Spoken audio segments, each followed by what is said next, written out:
Rightio. Zsolt. Yes. Dallos. Is that right? Yeah, got close enough. Close enough? Close enough, yeah. I've seen the spelling of your name. I'm sure it tricks a few people. Quite a few. Quite a few. Where's that from? And if there's a meaning or whatnot. No, there isn't. It's just a very common Hungarian name. Hungarian? Yes. Yeah, right. Yeah. How long have you been in Australia? 25 years. Wow. So quite a while. Yeah. Came out in 2001. Yeah. For 6 months. Just travel? Just, for school and whatnot. Yeah.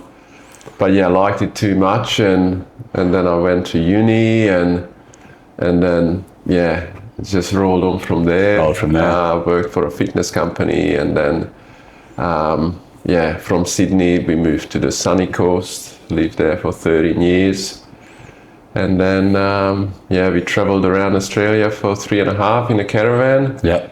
And we settled in Cairns a year ago. Exactly a year ago, actually. True. So we just bought our house, Wow. a year ago. So plan was come to Australia, just travel, and then... Yeah, I enrolled for a college, basically just to learn English and see what happens. But I just liked it too much. Yeah. And then, I was like, okay, how can I stay longer after the college finished? And then, the uni was the next sort of step. Yeah. So that was another 3 years, I think. Yeah. I was still in Sydney, and then I got sponsored by a company in Sydney. So I worked for them, and then I got selected into the Surf and Kayak to London program through the Surf and kayak. Surf and Kayak to London. Yeah. So I was paddling at that time. Yeah. And so the Australian Sports Commission had that sort of program to trying to get athletes to the London Olympics, and I got selected in that. I didn't make it to the Olympics, but I think 16 of us got selected from around Australia, and we had to relocate to the Sunshine Coast. Yeah. That's where that program was based. Yeah. So we trained there and lived there, and we loved the place. So we stayed there till, that was in 2008. Yeah. And we lived there till 2021. Great. And sold our house. Then Bought a big car and a big caravan, and started traveling the road. Yeah, nice. I know very, very little about Hungary. What happens in Hungary? Well, they just had election. Yeah. And after 16 years, the previous sort of government just fell to pieces, and so it's a whole new direction and whatnot. Yeah. But that's pretty much all I know. I don't really follow politics or anything. Yeah. It's but I know that people have been craving to get rid of that. Gotcha. We can call it regime that they had there. Yeah. And the new one, I think all the European leaders are quite happy to see the previous sort of government in the rearview mirror. Yeah. But I don't really follow it. Yeah. I don't know. What's the weather like in Hungary? 4 seasons. Okay. Yeah. Actually, they're just coming out of winter, so it's springtime, and they did have a pretty decent winter this year. Yep. After probably a decade of that winter. Yeah. But they had quite a bit of snow and cold and whatnot. So bit of everything. Awesome. I wasn't sure where the Zsolt name. Zsolt. Yes. I did do some research. I wasn't sure if it was maybe South African or something like that. I get that a lot. Do you? Dutch or South African. Yeah. Even from South Africans. Yeah, you do seem to have a South African accent. They do ask you, are you from South Africa? And I'm like, I kind of take that as a compliment. Yeah.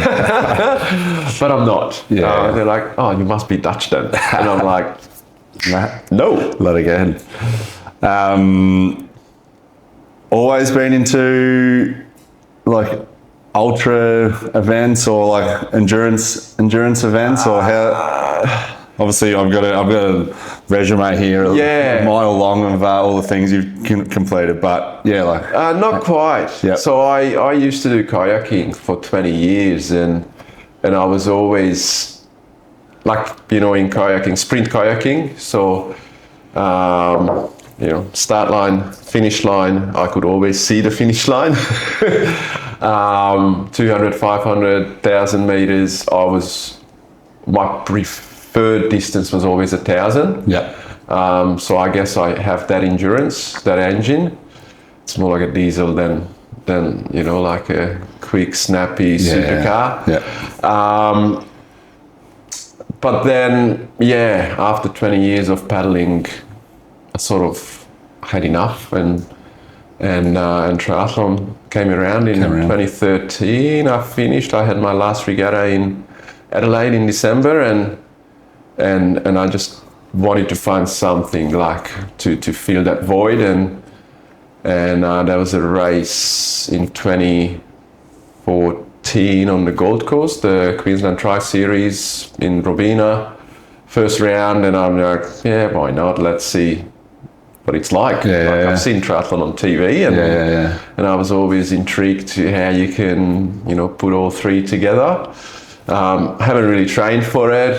Haven't run for 6 months prior to that race, so I had no idea about, transition setup or anything. I had a road bike. And I'm like, let's jump in and see what it's like. And it happens. And it all sort of rolled from there, and I think it was either sprint distance or Olympic distance. Yeah. And I got third, and then next round I got third again, and then I won the following 4 rounds, and that was in Clydesdales, so 90 kilo plus, the big boys. Big boys.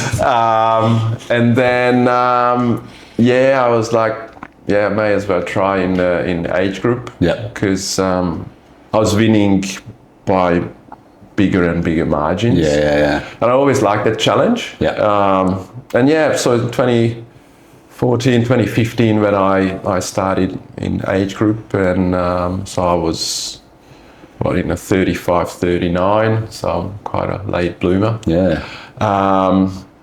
And went from there, like first Olympic distance. I did my first half Ironman in 2016 in Budapest. We went back to visit the family. Wow. And then, it all went from there. That's awesome. You can literally travel the world to do all those events. That'd be nice if someone was funding it.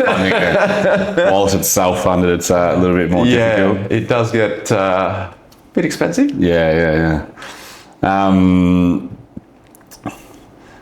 What's the? I don't have a really good understanding of like the ultras, the long distance. Like I think cycling is a big one for you as well that you're into. Or yes and no. Yes and no. It's more triathlon. Triathlons. Like I love cycling. But I barely done, like I've never done a proper cycling race. Just race.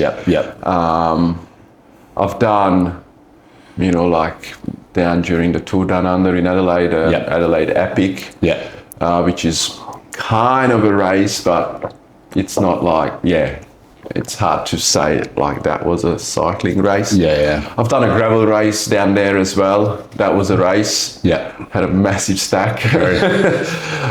But I love cycling, but I don't think I have the know-how of the racing because I've never done it. Triathlon is more up my alley. Bit of swimming, bit of riding, bit of running. Doing it all. Do the whole lot, and probably that like half Iron or Ironman distance what really suits me. A bit longer is better for me.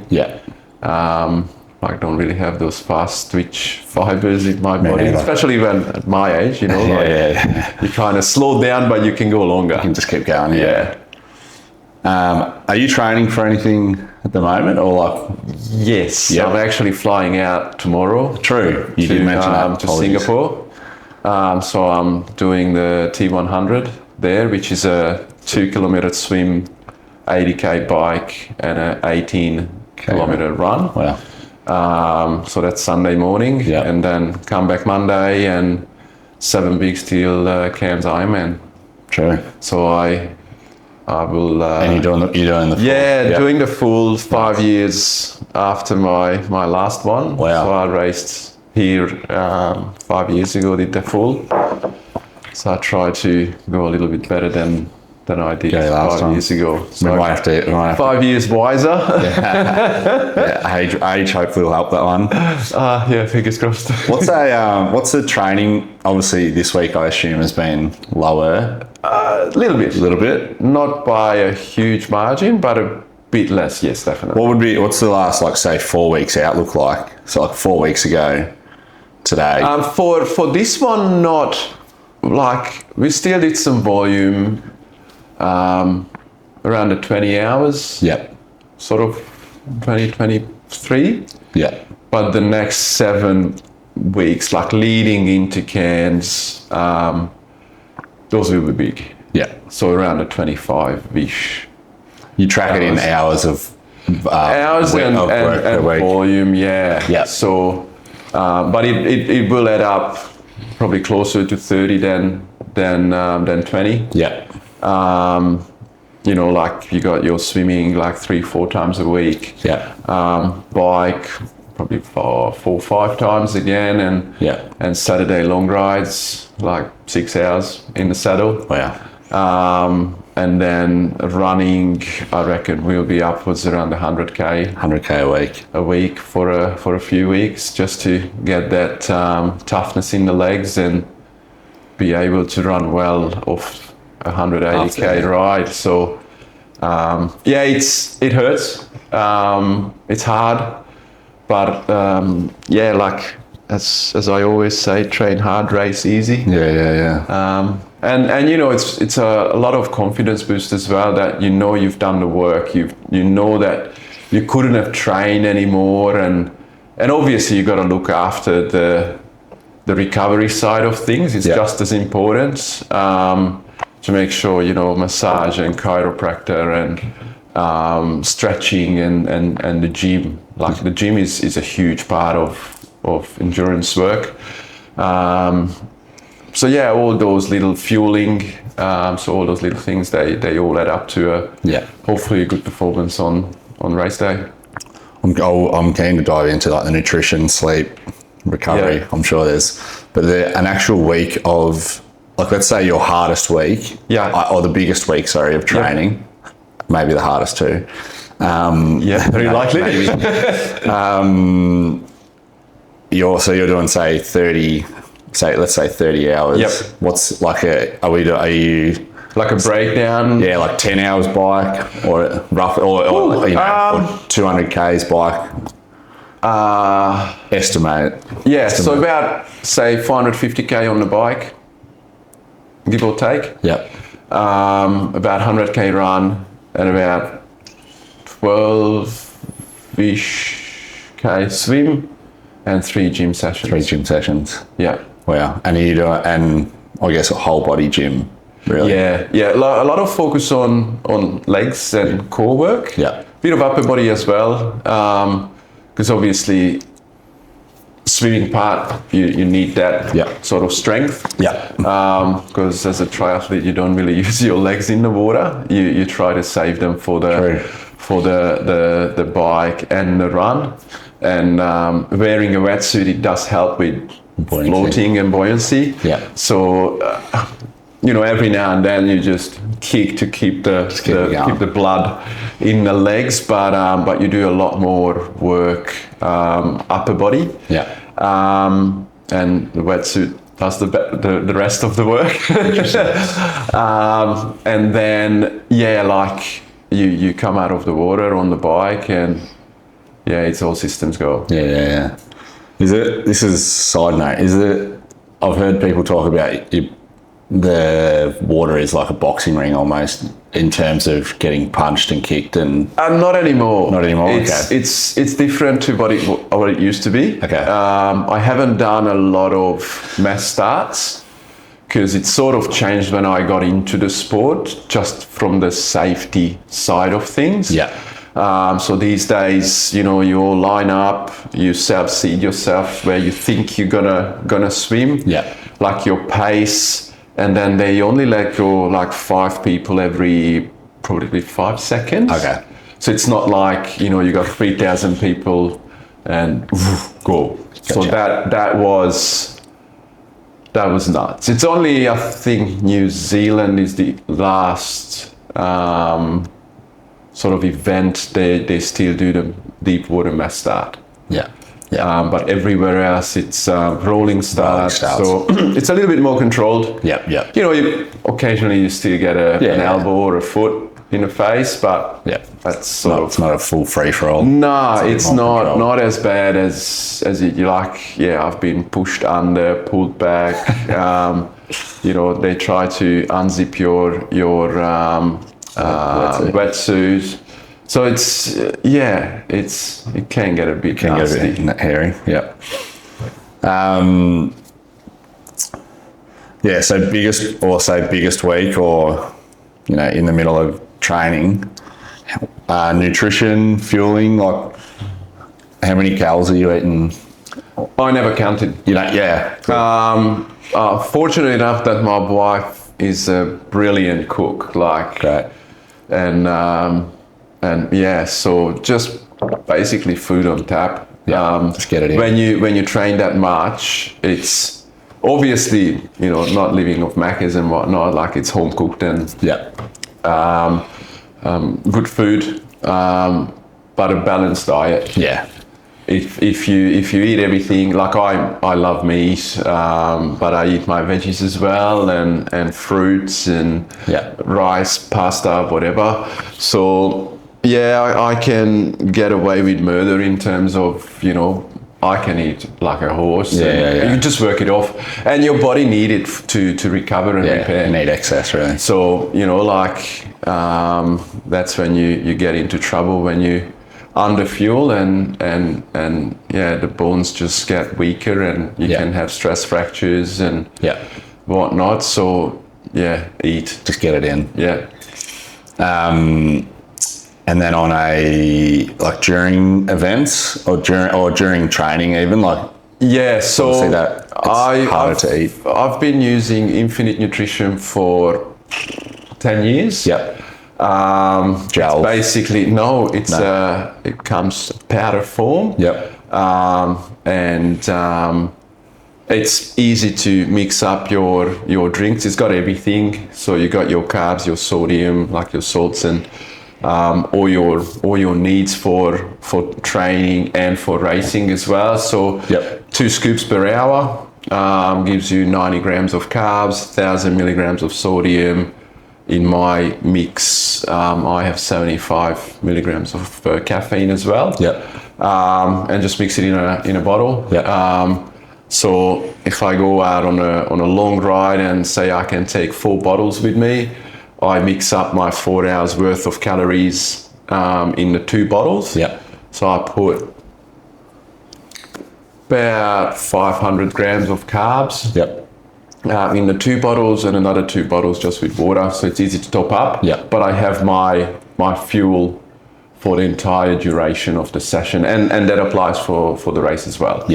So say for an Ironman, 180k, that's hopefully around the 4 hours 30, 4 hours 40. And I take around about 550, 600 grams of carbs. That's in 2 bottles. So at 8 stations, I just pick up a water bottle, and I fill up the refillable. I got an aero bottle on the front. So I can just top that up, and I got my race fuel and hydration covered. And same on the run, just run with 2 soft flasks. And at the halfway point, I just pick up another 2 for my special needs bag. It's pre-mixed, so I know exactly what's in it. I never rely on on the on-course nutrition. Yeah. Because you don't know the flavors, you don't know what density it is, how many calories, carbs in it. You never trained or never used it in training. Every event is different. Yeah. So it can upset your gut and your race is done. Yeah. So, I would like to be very calculated. That's good. You put too much effort in it. 100%. To risk on, I'm just going to have whatever. Like a gel. Like nothing worse than having a warm, gel, after 7 hours, trying to squeeze that in. Yeah. Ugh. Yeah. Just the taste of it, it's just... Did you ever, have you ever, I'm sure you would have used gels and whatnot before and not... Yeah, the first couple of years. Yeah. I have used them and just the flavors just too strong and I just never liked them and tried Infinite and worked. It worked. And as they say, if it works, don't fix it. Yeah. I got no reason to change. I've been using the same flavor, chocolate flavor. I love chocolate. I can never get sick of chocolate, the flavoring. So I think I need to get on.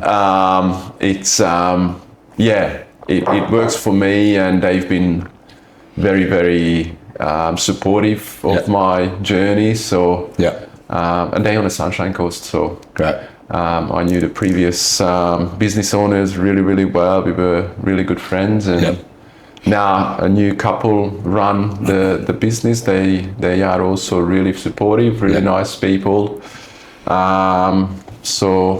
Very fortunate that I stumbled across them and never looked back. Yeah, no, that's good.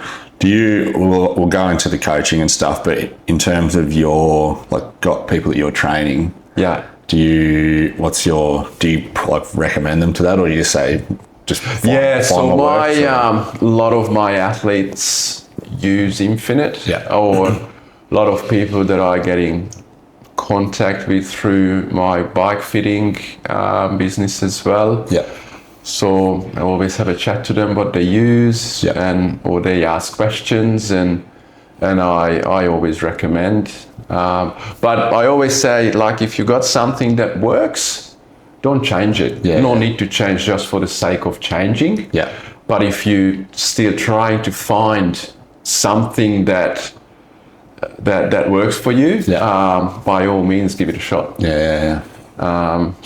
Definitely. A lot of my athletes use Infinite, and they're quite happy. They like it. Foods during actual whole foods, or you just just go there. Eating is cheating. It's all liquid. A lot easier on the gut. And again, it comes back to how you train. If you do train with solids, you got to do the same in race day. But if you just liquid nutrition, your gut handles it and you got no GI problems, then why change? That makes sense to me. Body composition, do you just feel? Is that would that be something that's did people try and aim for that in the ultra stuff, or it's a lot more I'm sure some would, but I know if you train that much, you're gonna strip the weight. That's a fact. Simple. It just the all the excess just gonna drop off. So I was never one to, you need to lose 2 kilos because who cares? You will lose it in the race or use it as fuel. You do a lot of lower intensity rides and runs, and that's when you tap into those fat stores that you have. And then, before you know it, it's all gone. So you do need a bit of a backup, just to avoid getting sick and yada. I'm not. It's more just you would just be aiming for training targets and and just eat. Yeah. Eat normal. Yeah. Like, don't indulge. Yeah. When, like, know when to sort of cut back a little bit. Yeah. You know the training load, you know how you feel. If you feel lethargic, you feel tired, eat more. Yeah. Because obviously you're underfueled. Yeah. And also when you get into the last couple of weeks, like the taper, always cut back a little because you don't have as much energy output. Yeah. Watch what you eat, but eat everything. Yeah. If you want a chocolate bar, have it. Yeah. You got to enjoy life. You're here for a good time, not for a long time. Exactly. So you can't just live like a monk. Because it's not enjoyable. Yeah. You got to enjoy it. Yeah. It's as they say, it's the journey, not the destination. And if you don't enjoy the journey, destination is not as much fun. It's fair. I mean, it does help if you've got 30 hours of training in a week. It does. But most definitely, you can get away with a lot. Yeah. Nah, I appreciate that.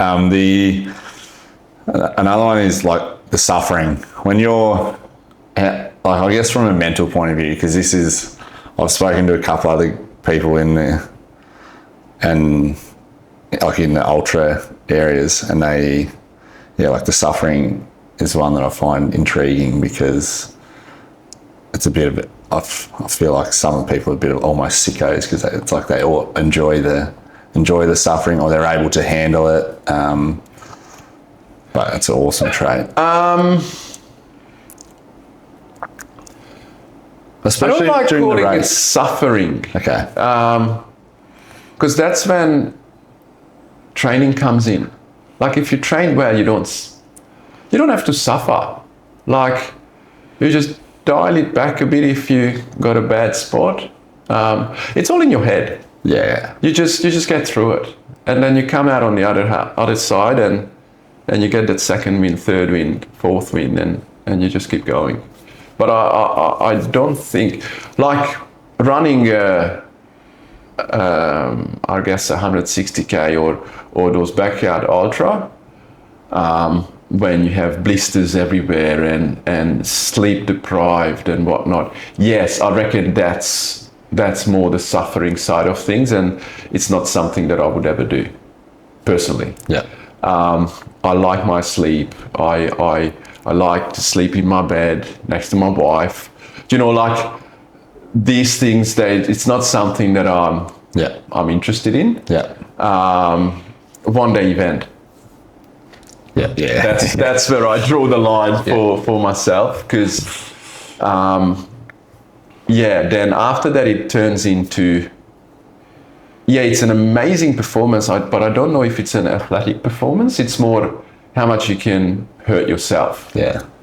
Like, as they slow and steady wins the race, and that's where I think there's a line there where it becomes survival rather than like an athletic performance. Yeah. In a funny in the way. like in the ultra event, like in the event. Say like an Ironman, it's athletic performance. It's like nine up to 17 hours, but it's still, you start in the morning, you finish in the evening. Yeah. It's not like, those 5-day adventure races where you sleep in the bush. Yeah. Wherever you can have a 10-minute keep and whatnot. Yeah. That would be my worst nightmare. Yeah. And it's not something that I would ever do, because that is survival, that is brutal, and full credit to those guys, because it's amazing achievement, but it's it's knowing where your body limit is, or mental. It's more mental, I think, than physical. Yeah. Because they do push their body beyond what is normal. Yeah. And that's, hats off, because that's phenomenal. Yeah.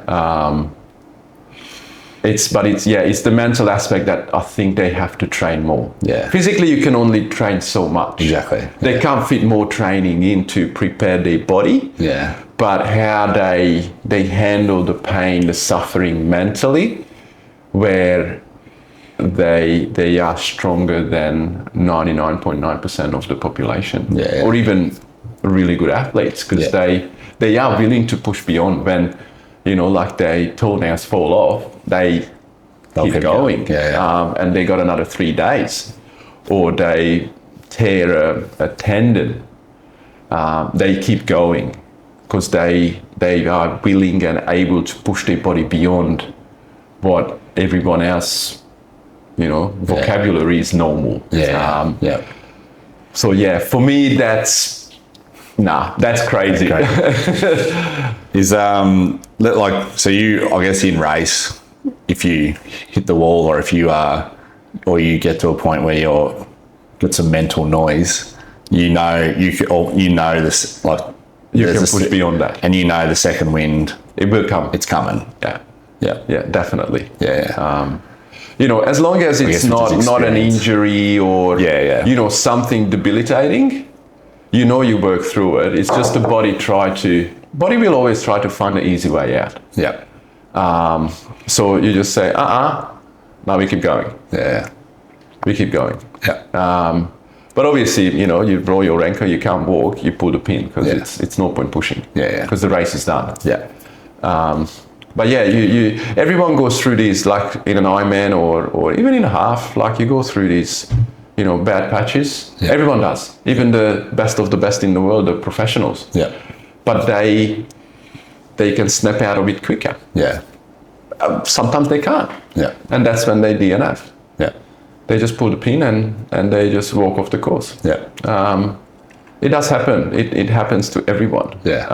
It's mentally how you handle that situation.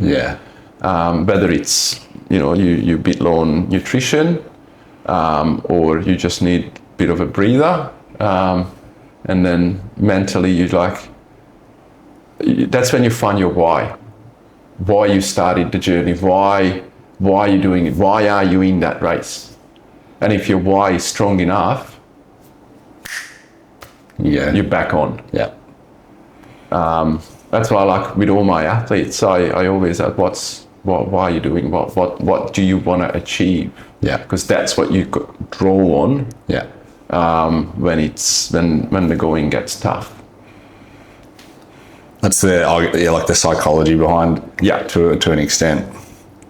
Interesting. Do you, I guess, side question, is that that's obviously a big thing for you. Do you dip into actual psychologist too much, or you just, I mean, the why is pretty simple in the sense of finding the right why. Everyone is different why they start. For me, it's I just want to be better than I was the day before. I try not to think about anyone else. I just try to do my race. I try to race myself. And push myself, be better. And if I have the perfect race and cross the line, I get the time that I wanted, the performance that I wanted, and I finish 5th. There were 4 guys that were better on the day, and that's awesome. I can't blame anything or anyone. They were the better athletes. If my performance is good enough to win, thumbs up. That's pretty much it. We all come from like different backgrounds, different abilities. So I do believe that you can't compare yourself to others, because it's just a rabbit hole. Where do you stop in the comparison? If you line up and it's your first race, you've done everything you can, and you start comparing yourself to athletes that have been doing it for 15 years, you're always going to be disappointed. It's see where you were 6 months ago or where you were a month ago, and how much better you are now, and then you're already winning. You're already winning because you got up at 4 o'clock in the morning. At 5 o'clock you were in the pool or on the bike. I reckon a large number of your friends would never do it. On race day, they admire you. You are their hero. That, my God, how can you do that? And when you say no to some parties because you got a long session in the morning, they will look at you funny at that time. But when it comes to the race and you actually achieve and perform, you become their hero and someone they look up to, that far out, you sacrifice so much and that's your reward, and it's amazing, and I want to do it. Yeah. I want to be part of that. I want to try if I could do that myself. Yeah. Which is really cool. Yeah, that's cool. It's really cool, like how that perception changes and how you inspire others. Yeah. You may not win, it doesn't matter. No. But they know your friends and family where you started. Yeah. And that's what you got to keep in mind, that that's your background. Yeah. And that's how you sort of become better and become their hero. Yeah. Or the kids that you high five along the way. Yeah. For them, everyone on that course is a fantastic athlete. They don't necessarily know names or who's who. Yeah. For them, everyone with the bib on, a number, is an athlete, is someone they aspire to be. Yeah. So even just a high five. And I know, because they put a smile on their face, like, oh my God, I got a high five. Because you always hear it. Yeah. Because they tell their mum and dad, Mum, got a high five. Yeah. Which is cool. Nah, it's cool. It is cool. No one would, I don't think anyone would ever not aspire to be, the triathletes, Ironman. And the good thing is it's very accessible. Yeah, it is. Like everyone all the people on the roadside, they can watch the best of the best and everyone else. Yeah. So it's not like you have to pay money to go into a stadium or whatnot. You just walk down the street and you watch these people putting their body through the ringer and squeeze everything out of it. And those kids, as I said, in their eyes, everyone with a number is their hero. Yeah. Which is cool. That is cool. I think the ultra, there's obviously professional athletes in sport. Yes. In Australia, the world, football, rugby, soccer, etc., netball. But I think like obviously the ultra events, maybe it's because of the duration of the events, they even if they're amateur in the sense of the sport, as in they're not considered professionals. Yeah.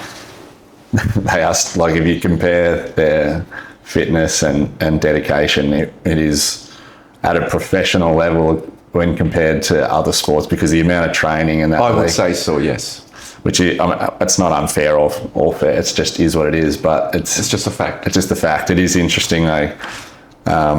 These people are working most of the time full-time jobs, and their training hours putting in 20, like 15, 30, 20 hours. Of training a week. And that's the hard thing when you not work getting paid like a professional athlete. That's what you do. You're paying. You can do it. Obviously, you can do it on a low budget. It depends on how much money you're willing to put in, and what your goals are. You can do it on a road bike, no worries. You can. You don't have to buy the best thing. You don't have to have the top of the range bike, the wetsuit, the everything. But I call triathlon a vortex. It just sucks you in, and before you know it, you start spending if you can, because the whole environment is it's very positive, very supportive. Like the last person in the race gets probably more cheers than the first. So you don't often see that like everyone is getting the same support roadside or at the finish line. The winner of the professional race and the very last person that comes in at midnight, say in an Ironman, like the crowds are still there, which is sensational. That is. And to race together with the professionals on the same course. Again, it's something that no other sport can give you that. Like, you run along and and then the Olympic champion or the world champion run by you. Yeah. Like it's like the ultimate sort of feeling of I'm doing the same thing. Yeah. Yes, a bit slower. Yeah. But I'm on course. I'm doing the same thing what the best in the world do. Yeah. That's true. That whole environment community is the most positive. Not out, maybe out there, I'm not sure, but when compared to, I think Australia's got a bit of the tall poppy syndrome. Yeah. I think that's definitely factual. But like I've been to a few of the local events down around here, and have got some mates and that in the space as well, and there's just no shooting anyone down. No, definitely it's not. just like everyone pats on the back. And even athlete to athlete. Yeah. You support one another. You know, if someone pulls up, you always are you okay? Yeah. You know, no one left behind. And you're competing against each other. Yeah, 100%. And so it's like, it's good. It's you know, like on the bike, you know, you see one of your mates and he's beating you, you're still gonna wave and you're gonna support them. That keep going, keep pushing. Yeah. That's what I love about it. That's what you sort of get drawn into, and there's so much crap going on in the world, and then you line up for one of these and you just feel valued, you feel appreciated, you feel good for that period of time when you're in the race. And then you finish and you're like, I've done it. It's it's just a positive sort of feel. That's all. It is awesome. My wife's going to be coming down the stairs soon, but we'll just keep rolling. She's going to roll around, so we'll do it. I'll introduce when she comes down. I couldn't agree more. The community is, as I said, being involved in that, you can see why people get drawn to it. That's probably part of the vortex of it as well. And once you get in, you want to get a better bike, shoe, and then you become a shoe expert and a bike expert 100%. and a swimming expert. And also awesome. the coaching side of things, like, you know, we moved to Cairns a year ago, and I knew there was quite a few different coaches and training groups and whatnot, and got to know a few, and it's still a very kind of competitive, but it's a very supportive environment. Like everyone can work together. So I'm doing the bike fitting and you know, like coaches from like Smurfs and Try Motivate and Ignite, like they send their athletes to me, and they know I'm a triathlon coach as well. But you know, like they're not afraid of me poaching. Like I would never try to poach an athlete because I think it's unethical. It does happen in the sport, but we are in a it's a small world, and you know, word gets out, and you know, I like to be friends with everyone, and we are in it together, and I just love that. I guess that support from the coaches, that they want the best for their athletes, and they're like, nah, go and see him and you're gonna feel better on the bike and you're gonna run better. So they're not afraid to send their athletes to me and to set them up, and they go back to their training group and get someone else. So it's a very, very good community. Up here, definitely. Recovery side of things. What's your recovery and sleep? I love my sleep. But I don't need a lot of it. But I need my comfy bed. That's why the day events work perfect. Generally speaking, I sleep really, really well. So I use Pillar Performance Triple Magnesium. Like that's without a hiccup every evening before bed. the vitamin C, the triple magnesium, and the collagen tendon repair. Yep. So that mix goes in the bottle before every night. Yeah. So I think that's a big part. Like sleep is the best recovery. Yeah. Stretching, gym work. I go to a chiropractor. Yeah. So I'm a huge believer in chiro. I always had a chiro that I went to on the sunny coast. 5 years, 6 years I went to the same place. Up here I was fortunate enough to find Johnny at Active Body Chiro. He's fantastic, and he always looks after me. Even last minute note, he always squeezes me in to crack my neck or back if there's any issues. That's probably the massage.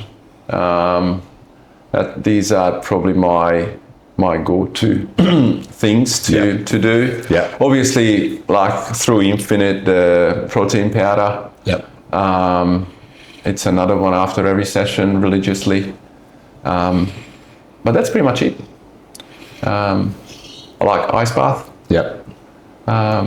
I know I'll react to it really well. When I was paddling, we tried all different protocols. For me, 10 minutes immersion. That's the best. For me, some people prefer hot, cold, hot, cold, hot, cold. Contrast showers or ice bath, but for me it's the 10 minutes in the drink, get out, let the body to reheat itself, and then you're good to go. The ice baths are a funny one. I have so much. I feel like they're absolutely greatest thing ever. I feel amazing when I get out, but I think the actual research behind it is very, very minimal. It depends on where you are. So we were down at the AIS quite a few years ago now. And obviously they built that multi-million-dollar recovery center with the pools and plunge pools and everything. And they have done a phenomenal amount of research on it. And that's when they figured like all different protocols. So you got like a minute hot, a minute cold, a minute hot, minute cold, minute hot, minute cold, like those contrast showers. So you always finish on the cold, and then you got the cold immersion, like 5 minutes on, 5 off, 5 minutes in the drink again, or one big spell. But you don't have to go too cold because it's not good, because that just sort of turns it into a bit of a mess. But around that 12-degree water, that's all you need. Any colder have no more benefit than that 12, 14. So you don't freeze to death. Or it doesn't go into like that cellular level of, like black fingers and whatnot, frostbite. You don't need to go to that extreme. Around that 12-degree, 14-degree water, it's more than plenty. What you need for the recovery. But that's a lot more research could be done. But at the AIS, they do a lot. They do a fair bit, I find mentally it just does something with cleansing. It makes me feel good. It makes my head feel really good afterwards. And my body as well. But it definitely helps with that. So you've got, into the business side of things, you've got 2 businesses, so I believe, ZD Endurance and Bike Fit Hub. Yes, correct. Did you start them both? Obviously, I didn't realise you'd only been here 1 year, so had they transitioned up here? Or? So I started the coaching side about three and a bit years ago. So that's at the Endurance. With one athlete, we were up here 4 or 5 years ago, started lifeguarding on Green Island for category 5. together, and then Tim did 3 years ago the Ironman Tasmania 70.3 half Ironman in Hobart. Yep. And he didn't really have a good race, and then he asked me if I could help him, and that sort of triggered the start of the coaching side of it, and gave him a few tips. We started working together, and he started getting better and better, and that drew, you know, his cousin, and sort of it sort of started to grow from there. And Yep. and he actually won Ultraman Australia last year. Wow. Who's that? Sorry. Tim Balstead. Yeah. So he's based in Hobart, Yep. in Tassie. Yeah. He's not with me anymore, Yep. but we had great success. And like in Melbourne 2 years ago, he was close to breaking the 4 hours in the half Ironman. Wow. But yeah, so through him basically started growing. Yep. And I'm stoked that, you know, the athletes that I was able to work with and still have in my stable. And Yep. so like after Singapore, I'm actually flying down to Sydney next weekend to Western Sydney 70.3. Yep. Have 10 athletes racing there, 9 Wow. racing there, and I think I have 15 racing up here. Wow. For the Ironman and in the half, and Yeah. the second half of the year is, you know, Sunny Coast and Melbourne and Yep. Port Mac and Busselton. So you're all over there. So over I the try to country. get to races to support my team and just be there for them. Yeah. If they have any questions, and you know, just trying bouncing to board for them. wind them up in the run and support them and Yep. keep them on the straight and narrow. And Yeah. when the chips are down, just trying to, you know, cheer them them up, through. pick them up, and run beside them to motivate them that, you know, like, that's the finish line. You Yeah, only yeah. got that far to go. And Yeah. I love seeing them achieve great things and their goals. Like I race with them. Yeah. You know, like Yeah. it's I'm in the race with them, Really but it's hard emotional. when you're racing for 9 people. Yeah. It does wear you down, and you are exhausted after a big day. Yeah.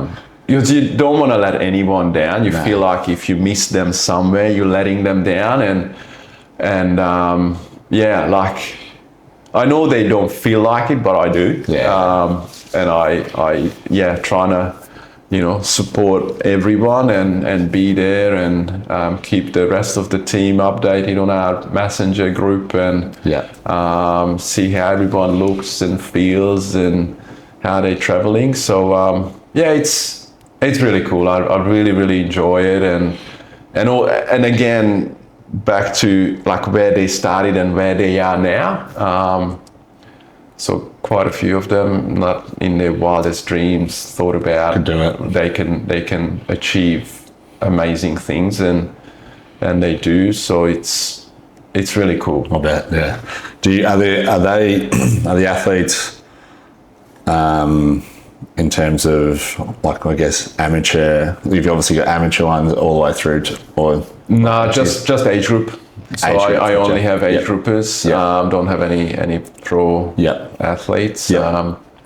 Couple had the potential. Yep. We'll see what happens. Yep. But at this stage, only age group. Yeah. But Is that the normal trajectory to go? Like you would go into your age group, and then if there's if they're young enough, yes, definitely. Yeah. It depends what they want, what Yeah. career. Like some of them got the potential to become really good. Yeah. A lot of work. Yeah. A lot of sacrifices, a lot of money. Because then when you do want to become a professional, equipment does make a difference, and that costs a lot. Yeah. So that's when I'm like, you gotta put yourself out there and sponsors. Yeah. Trying to find your local bike shop first give you a 30% discount and a 50% discount, and they may give you a bike. Yeah. Do the right thing by them. Always drop their names. Put them on your race suit, on social media. Go and see them. Keep that face-to-face contact. Yeah.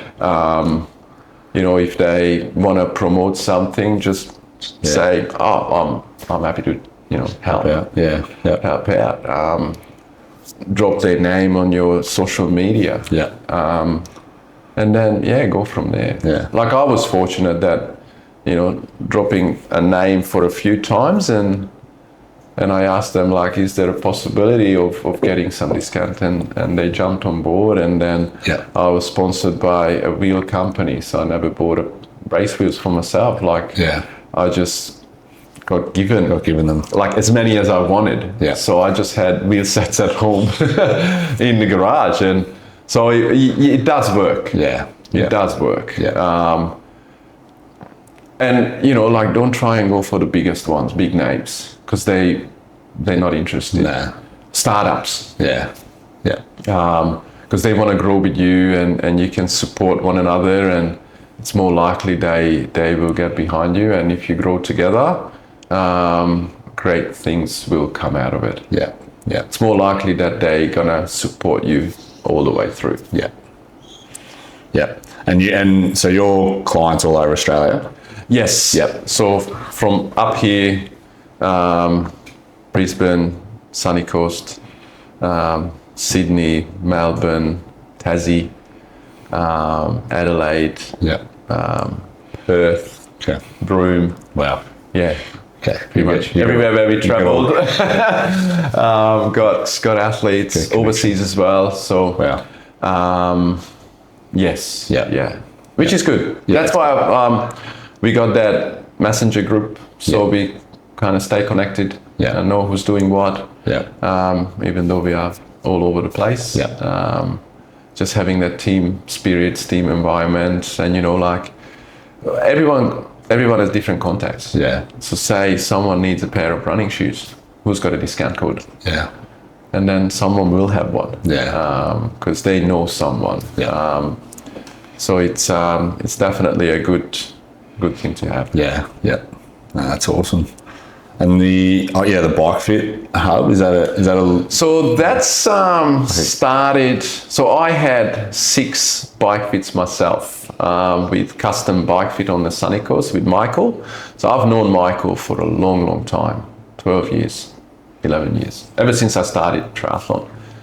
And about this time last year, he asked me if I wanted to do it as a business, and I'm like, I'd be pretty keen, because I always helped my guys to set up. I was always tinkering with my bike, to change things and set it up properly. So I've done the course and kicked it off when we settled and set up the studio. you got a studio locally? So it's in the garage. Our garage doesn't look like a garage, so it doesn't function as a garage. It's more like another room. And I got camera set up there and a trainer and everything, like sort of like a workshop type thing. So we set it up, and I think I started in August last year. That's when we bought the house, tidied things up, and by the time everything settled in, it took a little time, and kicked things off in August, and it's been fantastic seeing people that I was fortunate enough to set up, and the feedback is very, very positive. Now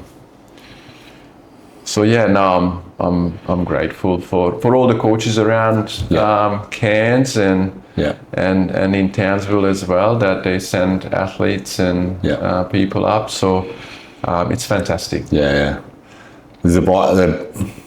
people just bring their bikes in, and you're just moving seats, handlebars, pedals, everything. Yes. Yeah, set them up so they're comfortable. Try to avoid injuries. But for me, the biggest thing is comfort. Yeah. If you're comfortable on the bike, you're going to ride it. If you're not comfortable, you're going to dread every second of it. So you're going to give it up. Yeah. You're going to give it away. Yeah. So the main thing is, get comfortable. Yeah. We're trying to make you as aero as possible, but the main thing is, are you able to sustain that position? Yeah. So it's a two-way communication. It's not my way or the highway. Yeah. It's, does it work for you? Yeah. Yes, it does. Brilliant. Yeah. Do you want to try that? Yes, let's try it. Yeah. Yeah, I don't run. Okay, we go back. Yeah. So if we can't improve on something just for the sake of not changing. Yeah. It's the main thing is it gonna improve your performance? Are you gonna be more comfortable? Yeah. Then like I do have people that come back and they're like, oh, I still have that. I'm like, okay, come back and we have a look at it. Yeah. Yeah. So it's not like it's done and see you later. Yeah.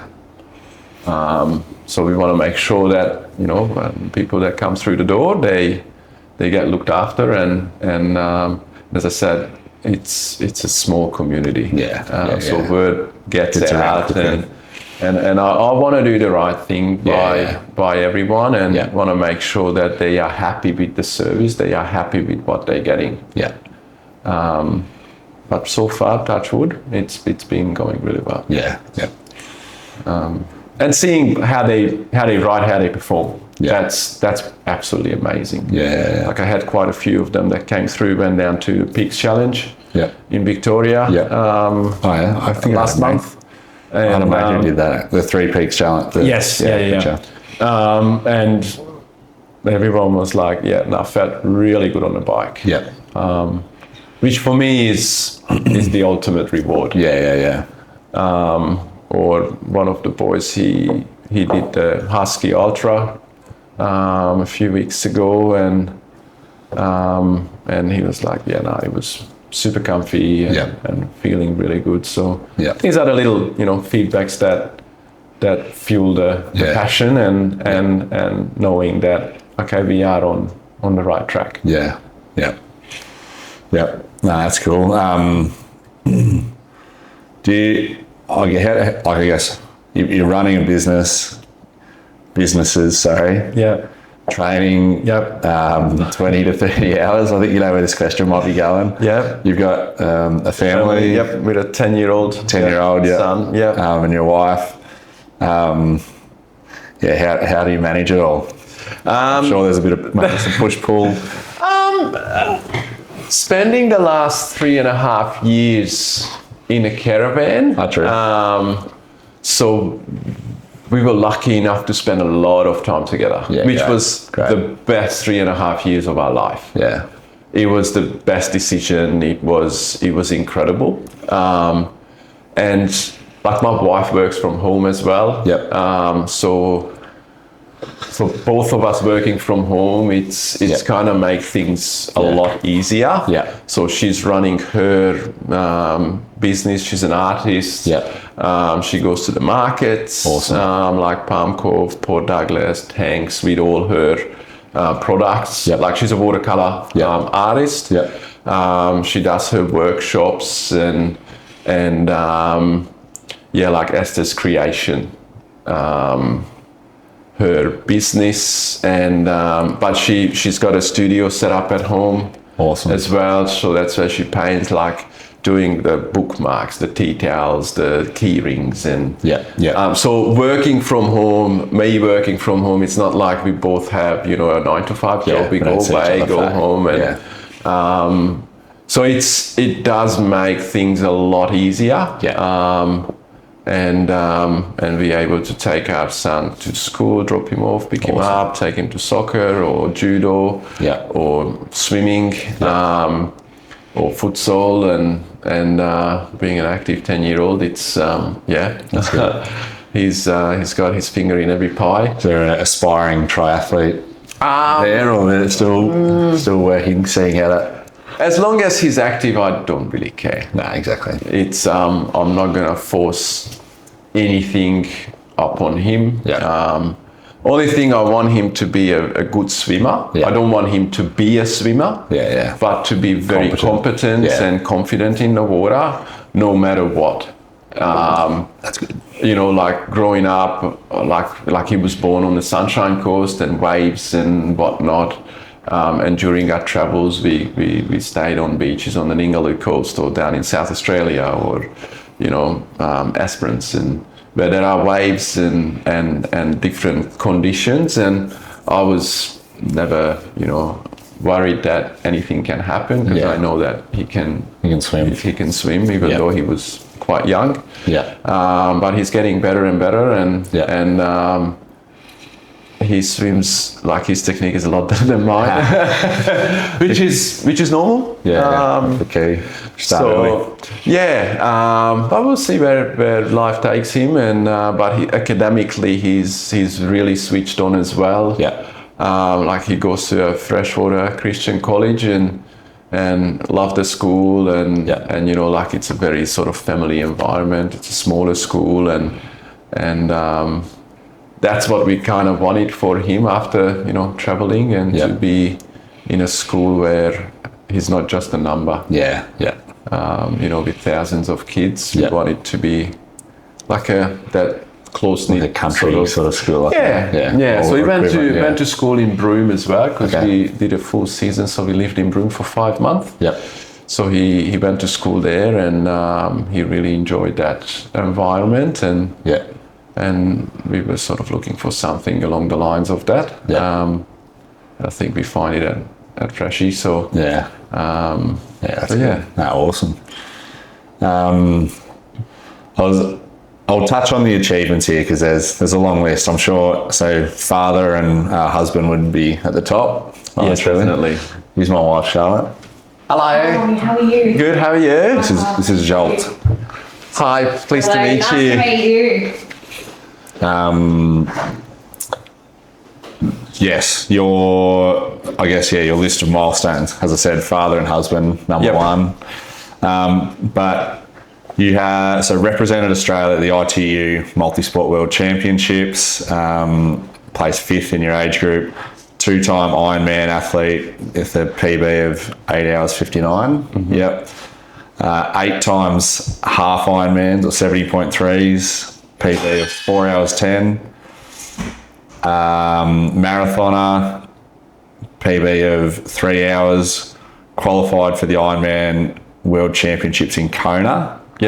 And then multiple event winners in the Noosa Triathlon in your age groups, Cairns Marathon, the HB 100, the Tweed Enduro, Weipa Half Marathon, Gatorade Tri-Series, 2nd in an Ironman in Cairns, 2nd Hell of the West, 2nd and 3rd Mooloolaba Triathlon.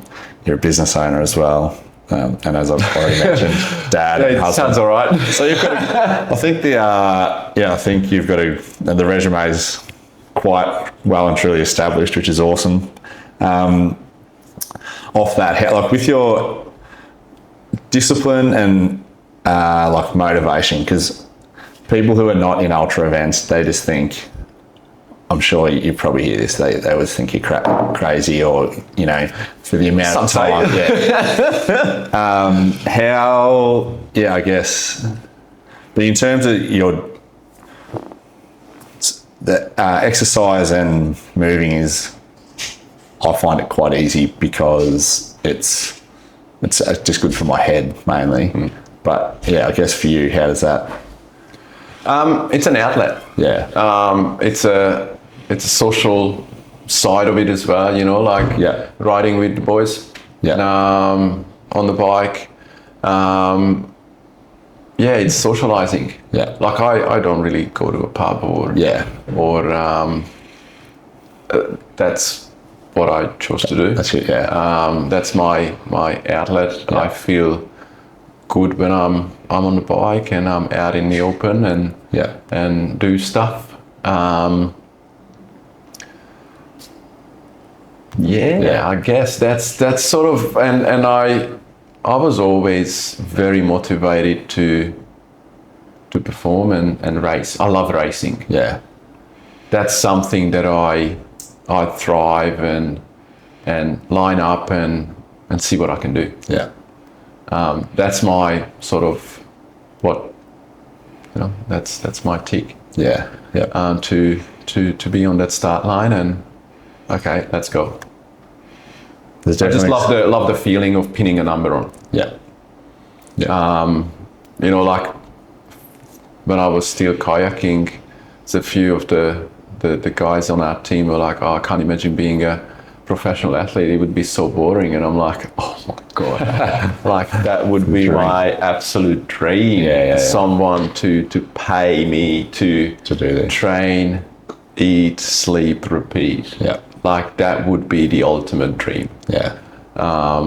Hasn't eventuated, but I think I got the second best. Yeah, you've got a good mix still. I'm grateful for everything that I achieved and the life that I'm able to live and with my wife, like she understands my passion and now that kind of made a business out of it. Yeah.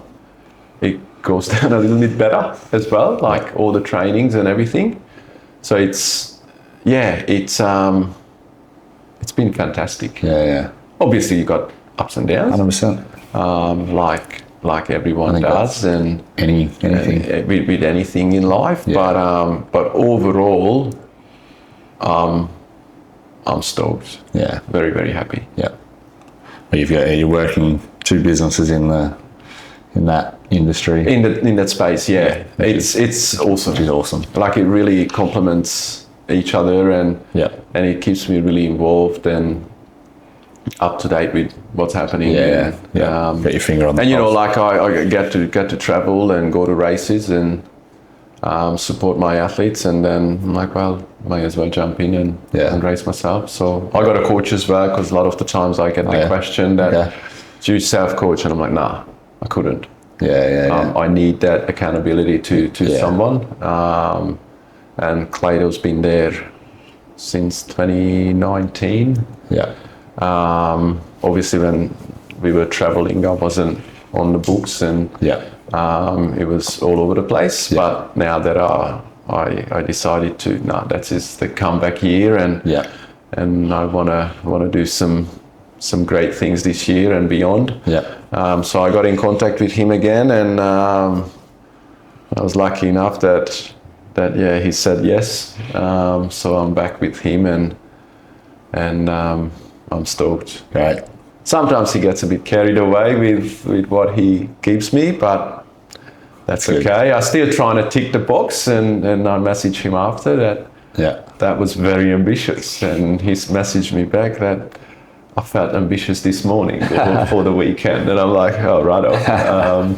So it's a good working relationship. He's a great guy. He knows me. So he prepared me for my last really competitive year before we started traveling in 2021, and it was an amazing year for me, racing wise, and I'm like this again. I don't like change. So I'm like, I don't think anyone likes change. Some do. Just some people get easily influenced, and like as soon as they get bit of success, and definitely there are some coaches or groups out there that they start knocking and try to get you, and but I've never been a one to jump ship just for the sake of it. If something works, then I can't see why I should or would. And so I just got in contact with him again, and I'm like, King, I'm ready. Ready to go. It's like, let's go. Come back here. Yeah. Awesome. So you've got your event this weekend, the Cairns Ironman. Yeah. Is there any others penciled in for? Well, it all comes down to how well I go in Cairns. Okay. So what's the have you got a goal or an aim? So if you go well in that, then so I want to qualify for Kona. For the World Championships. I qualified in 2021, but because of COVID, we couldn't travel. True. So I got the slot then, but I couldn't take it because we couldn't leave the country. In 2019, I missed Kona by 7 seconds. So I came 11th then, and 10th place took it, who got me by 7 seconds. Wow. So in a back then I did a 9 hour 50. 7 seconds came down too. Do you know that at the time, or is it top 10? No, it was. It just sort of rolled down. But in our age group, we had the biggest age group in 2019, and we had, I think, 7 or 8 slots. I came 11th. I'm like, surely. But everyone started taking, and there was one left, and then 10th place said yes. Yeah. I knew in the race 2.5K from the finish when he ran past me. But I had nothing to give. Yeah. I didn't have a proper prep. I wasn't planning on doing an Ironman in 2019. Okay. I just got sick before Port Macquarie Half Iron. Yeah. So I put a lot of work into that, and I raced, but I got 8th, and I had a pretty average race. Yeah. And Clayton was, I think he got 5th in a professional race, and I asked him, I'm like, hey, do you want to get me ready for Cairns Ironman? Yeah. And he's like, mate, it's like 5 weeks. And I'm like, I know. That's a challenge for you. Let's go. So, it was essentially like 3 weeks of training, and I jumped in, did a 9 hour 50 here, and it just sucked me in. I'm like, oh my God, that's the best thing ever. So that's when 2021 was a fantastic sort of day for our whole team at the time. Just went from there. Went from there, yeah. So Kona is... it's the ultimate. So that's the Ironman World Championships. Yep. So that's in October. October, yeah. So essentially like every age group winner gets the first pick. So they got like, are you going to take your spot? Yes, no. If you say yes, done. Second, third place getter in the age groups, and the rest, they go into a pool of athletes. So say in Cairns you have 50 slots amongst everyone. So the first place will get a pick. If they say no, second place. If they say no, go to third place. If they say no, that one slot that was for the first place getter goes back into the pool of slots. Gotcha. But those 3 athletes won't, because they already said no. So from 4th place down, go into the pool of athletes that when the roll down comes, they get a pick. Yeah. So if you win your age group, and if you want to pay that astronomical amount of money, or you're willing to do it, then you go to Kona. Gotcha. And I won that. Wow. I really want to go. I remember when I was still kayaking in Hungary in mid-90s. We had a really good triathlete in Hungary. He was like I think he started that whole Ironman sort of thing in Hungary, and he finished in Kona in the top 10 twice or 3 times in a professional race. So he was really, really good. Yeah, he's good, yeah. And I remember talking about him and whatnot when the race was on, and all of us were like, oh my God, like how can you do a race that, you swim 3.8K and you ride for 180 and then you run a marathon. And you actually race, not just surviving. And ever since, so it's been a 30-year affair in a way. Yeah. I never thought I would ever do that sport. I never thought I was able to actually do it. So it's been a long time and I watched, on YouTube, you can watch all those Kona races, and I'm like, I feel like I know the course because I've watched it so many times. But obviously, that would be amazing to actually line up there and race at the World Champs. Yeah, that would be cool. So that would be the absolute pinnacle event for the year for sure. Yeah. Yeah. Mid-October. Yeah. Awesome.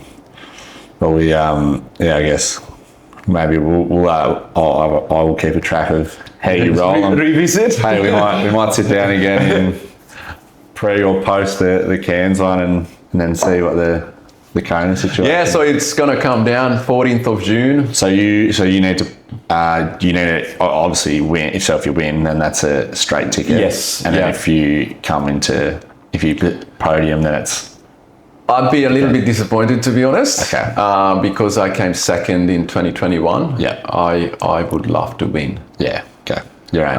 That's the aim. But we definitely got one guy in our age group, Ryan Miller. Yeah. He's a phenomenal athlete. He's been to Kona, I think, like 6 times. Wow. And he won Ironman, half Ironman races all around the world. Okay. He's fantastic. Yeah. Yeah. But I stuck with him for life because he's also born in 1980. So we go to our graves together.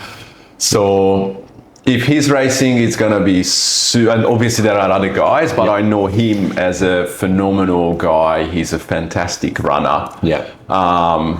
I'm not sure if he's doing Cairns or not. Yeah.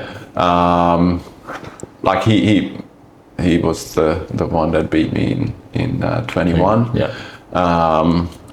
But yeah, it will come down to who's racing. Yeah. And as I said, if I have a fantastic race, I achieve my goal. I would love to go better than what I did in 21. Okay. So that's, around that 850, 855 would be fantastic. Yeah. That would get me there, even if I don't win. Yeah. If I could do that time in my age group, in that 45, 49 age group. Yeah. So I'm old, God. I reckon that would get me to Kona. Yeah, nice. That's the goal. That's the goal. Yeah. Nice. But we'll see what happens on the day. Yeah. It's a long day. Yeah, it is. Anything can happen. Yeah. Mechanicals, whatever. Yeah. You might have the perfect lead up, and on the day you just freeze, and nothing is going your way, and everything against you, and so it's until you cross that finish line. You just don't know how your day is going to be. It's going to go. Yeah. Yeah. No, that's awesome. Well, I will. Yeah, I'll be definitely keeping a close eye, and I'll be keen to maybe sit down again and see how it's by all means. How it's all tracking. So, thank you very much. Appreciate you joining me. Absolute pleasure. Yeah. Thank you so much for having me. Thanks, mate. Cheers.